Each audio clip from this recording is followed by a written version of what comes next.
nama Ibu Yunike Brutarigan, Ibu dari Prodi Pendidikan Kimia semester 7 Universitas Bengkulu. Ibu sedang mengadakan PLP 2 di SMA Negeri 5 Kota Bengkulu. Salam kenal semuanya.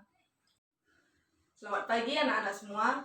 Baiklah, di sini kita akan melanjutkan pembelajaran kita pada mata pelajaran kimia. Nah, sebelum kita melanjutkan pelajaran kita pada pagi hari ini, Ibu mau bertanya kepada anak-anak semua. Apakah anak-anak masih ingat apa itu pengertian reaksi kimia? Ya, mungkin sebagian ada yang ingat, ada yang tidak ya. Di sini Ibu akan menjelaskannya kembali. Reaksi kimia itu merupakan interaksi beberapa senyawa yang membentuk zat-zat baru. Nah, itu ya pengertian dari reaksi kimia. Nah, misalnya kalian mempunyai sebuah apel. Nah, apel ini setengah kalian makan nih, dan setengah kalian biarkan dalam ruangan terbuka. Nah, apel yang kalian biarkan tadi, apakah yang akan terjadi pada apel tersebut? Ya, mungkin dalam waktu 1 jam, apel tersebut akan mengalami perubahan warna. Dan apabila kalian membiarkan apel itu selama berhari-hari, apel itu bakalan busuk, ya kan? Dan Ibu juga mempunyai satu contoh lagi. Misalnya, Ibu mempunyai paku. Ibu membiarkannya paku tersebut di dalam ruangan terbuka. Apa yang akan terjadi pada paku tersebut? Apakah paku tersebut sama dengan apel yang apabila dibiarkan dalam ruangan terbuka dalam 1 jam dia akan mengalami perubahan warna atau perkaratan? Ya, tentu tidak ya. Paku tersebut akan membutuhkan waktu yang lama supaya dia mengalami perkaratan atau perubahan warna. Dari kedua peristiwa tersebut, apa yang membedakannya? Ya, waktu reaksinya ya. Nah, begitu juga dengan reaksi kimia. Ada yang berlangsung cepat seperti pembusukan apel, dan ada yang berlangsung dengan lambat seperti perkaratan paku tadi. Nah, cepat atau lambatnya suatu reaksi kimia itu dipengaruhi oleh waktu. Nah, kajian atau aspek waktu dalam Kita kimia misalkan mempunyai gula pasir sebanyak 100 gram, 5 buah teh celup, 1000 ml air panas untuk membuat teh manis. Untuk mendapatkan 1 gelas teh manis, dibutuhkan 10 gram gula pasir, 1 buah teh celup, dan 20 ml air panas. Dalam waktu 5 menit, kita sudah mendapatkan 1 gelas teh manis. Untuk membuat teh manis 1 gelas lagi, dibutuhkan 10 gram gula, 1 buah teh celup, dan 20 ml air panas. Nah, begitu seterusnya sampai gula, teh celup, dan air panas habis, dan teh manis akan semakin banyak yang kita hasilkan.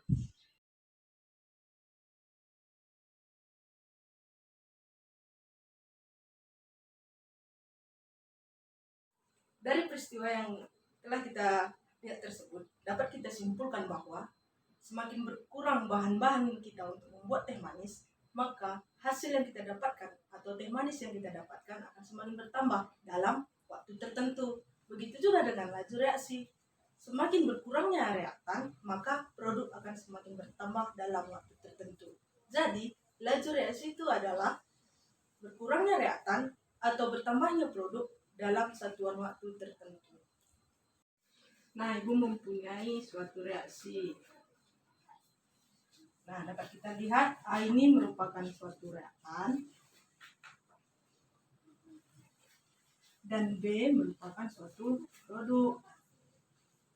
Nah, dapat kita ketahui bahwa pengertian dari laju reaksi itu berkurangnya suatu reaktan atau bertambahnya suatu produk. Berarti reaktan ini akan berkurang. Ya, bisa kita kasih tanda dengan tanda minus, dan produk bisa kita kasih tanda dengan positif.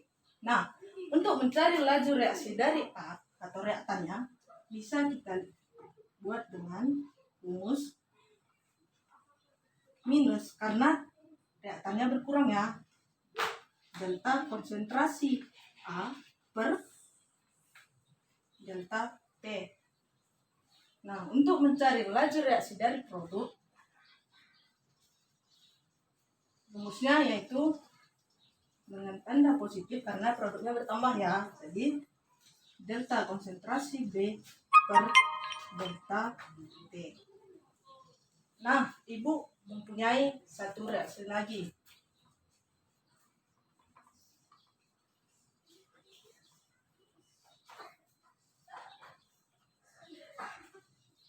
Nah, dapat kita lihat ya perbedaan dari kedua reaksi tersebut.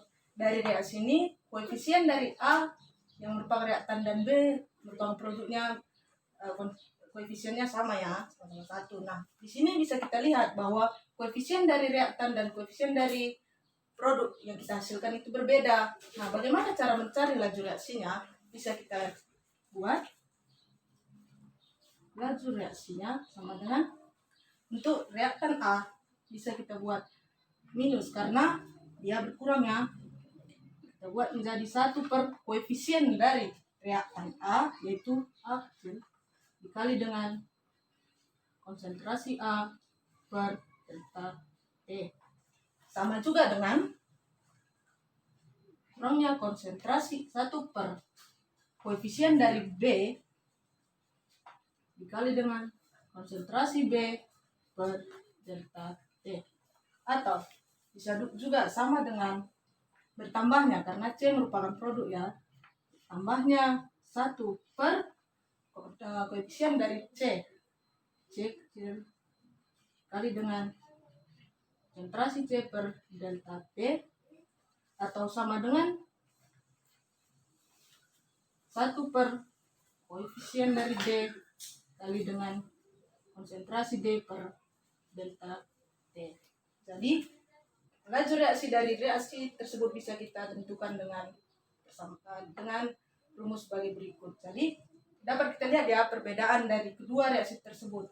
Kalau ini tinggal memasukkan, tapi ini karena koefisiennya berbeda, kita maka masukkan dengan 1 super koefisien dari setiap reaktan dan produk, dan tandanya bisa kita sesuaikan sesuai dengan reaktan dan produk.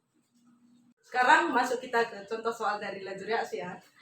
Yang pertama, diketahui pada reaksi 4NH3 yang bereaksi dengan 5O2 akan menghasilkan 4NO dan 6H2O. Laju reaksi dari pengukuran konsentrasi NH3 adalah 0,24 meter per sekon. Nah, ditanya berapa laju reaksi untuk perubahan oksigen dalam satuan yang sama. Nah, dapat kita jawab.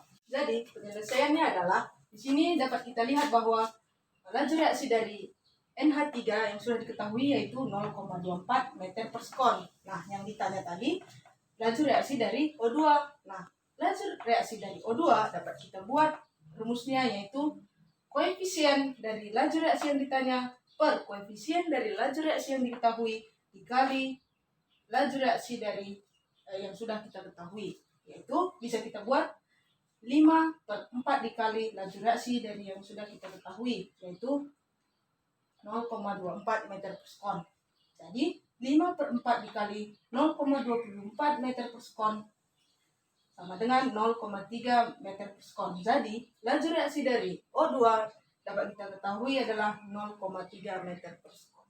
Nah, sekarang masuk kita ke persamaan laju reaksi, di mana rumus dari persamaan laju reaksi tersebut adalah V sama dengan K dikali konsentrasi A pangkat M dikali konsentrasi B pangkat N, di mana V sama dengan laju reaksi, K sama dengan tetapan laju reaksi, M sama dengan tingkat reaksi atau order reaksi terhadap A, N adalah tingkat reaksi atau order reaksi terhadap B, di mana konsentrasi A adalah konsentrasi awal A dalam satuan mol desimeter pangkat -3, dan konsentrasi B adalah konsentrasi awal B dalam satuan mol desimeter pangkat 3. Kita akan mempelajari bagaimana cara menentukan order reaksi dari masing-masing konsentrasi tersebut. Nah, kita misalkan ada seorang siswa yang belajar kimia hanya menggunakan buku, maka hasil belajarnya itu tidak maksimal. Mengapa? Karena siswa tersebut hanya menggunakan buku, dia hanya bisa membaca tanpa bisa menulis dan sebagainya. Tetapi ada siswa yang belajar menggunakan buku dan pena, maka hasil belajarnya itu akan semakin meningkat atau semakin maksimal karena dia bisa menulis menggunakan pena dan dia bisa membaca buku, dia bisa mengerjakan soal. Sedangkan ada siswa yang menggunakan pena, buku, dan HP, maka hasil belajarnya itu akan semakin meningkat dan semakin maksimal karena dia bisa men-searching, bisa belajar juga menggunakan HP dan buku, dan dia bisa menulis menggunakan pena. Dan dapat kita simpulkan dari ilustrasi tersebut bahwa semakin banyak media-media belajar yang kita gunakan untuk belajar kimia, maka hasil belajar kita juga akan semakin meningkat. Kita misalkan media yang kita gunakan adalah sebagai reaktan dan hasil belajar kita adalah laju reaksi, maka semakin banyak media yang kita gunakan atau semakin banyak konsentrasi yang kita masukkan ke dalam suatu reaktan, maka laju reaksinya akan semakin meningkat atau semakin besar. Nah, seberapa besar konsentrasi atau seberapa banyak konsentrasi yang kita masukkan ke dalam suatu reaktan tersebut, itulah yang disebut dengan order reaksi. Nah, setelah kita mengetahui apa itu pengertian dari order reaksi, di sini order reaksi itu dibagi menjadi 3, ada yang order 0, ada order 1 dan order 2. Dan grafik yang kita dapatkan dari masing-masing order itu berbeda. Dan cara untuk mendapatkan grafik ini yaitu dengan memasukkan angka ke dalam rumus persamaan laju reaksi. Misalnya, untuk order 0, kita masukkanlah nilai ordernya adalah 0. Kita masukkan nilai konsentrasinya adalah 1. 1 pangkat 0 sama dengan 1. Dan apabila kita masukkan nilai konsentrasinya adalah 2, 2 pangkat 0 adalah 1. Jadi, dapat kita simpulkan bahwa berapapun konsentrasinya, apabila dipangkatkan dengan 0, maka hasil laju reaksinya adalah 1. Jadi, maka grafiknya adalah lurus. Dan untuk order 1, apabila kita menggantikan ordernya menjadi 1, dan konsentrasinya kita masukkan adalah 1 pangkat 1 adalah 1, maka nilai dari laju reaksi adalah 1. Apabila kita masukkan nilai konsentrasinya adalah 2, 2 pangkat 1 adalah nilai laju reaksinya adalah 2. Jadi, nilai konsentrasi dan nilai laju reaksi itu berbanding lurus, atau apabila semakin banyak kita masukkan nilai konsentrasi, laju reaksinya akan semakin besar. Untuk order 2, kita akan mengganti nilai ordernya sama dengan 2. Kita masukkan nilai konsentrasinya adalah 1, maka 1 pangkat 2 adalah 1. Dan apabila kita masukkan nilai konsentrasinya adalah 2, maka 2 pangkat 2 adalah 4. Jadi, maka grafik yang kita dapatkan adalah melengkung ke atas.